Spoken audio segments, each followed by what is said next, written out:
వస్తే కష్టాలు సుఖాలు అన్నీ ఒకేసారి వస్తాయి. పాపకైతే ఒకవైపు బాగాలేదు. ఇక్కడైతే కుంకుమ పూజలు అయితే స్టార్ట్ చేశారు. అమ్మ రమ్మంది కానీ నా మనసు అయితే ఒప్పుకోలేదు. నైట్ అయితే దీపారాధన స్టార్ట్ చేశారు. ఇది అమ్మ వాళ్ళ ఇంటి దగ్గర వినాయకుడు, ఇది అత్తయ్య వాళ్ళ ఇంటి దగ్గర వినాయకుడు. అక్కడైతే 21, ఇక్కడైతే 51 ప్రసాదాలు పెట్టారు. ఇంకా అనపడానికైతే నెక్స్ట్ డే మొత్తం సిద్ధం చేసేస్తున్నారు.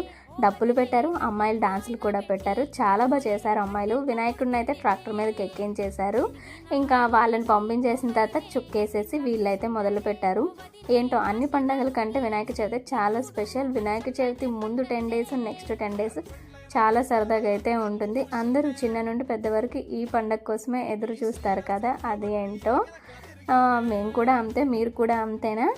వినాయకుడిని చాలామంది చాలా రకాలుగా తయారు చేసి పెడుతున్నారు, కానీ ఏదైనా వినాయకుడు గుండ్రంగా ఉండని అందంగా ఉంటారు. ఆయన రూపమే చాలా అందం. ఇదైతే నా ఒపీనియన్, ఏమీ అనుకోవద్దు. ఈ వీడియో అంటే నెక్స్ట్ వీడియోలో కలుసుకుందాం. ఈ వీడియో నచ్చితే సబ్స్క్రైబ్ చేసుకోండి.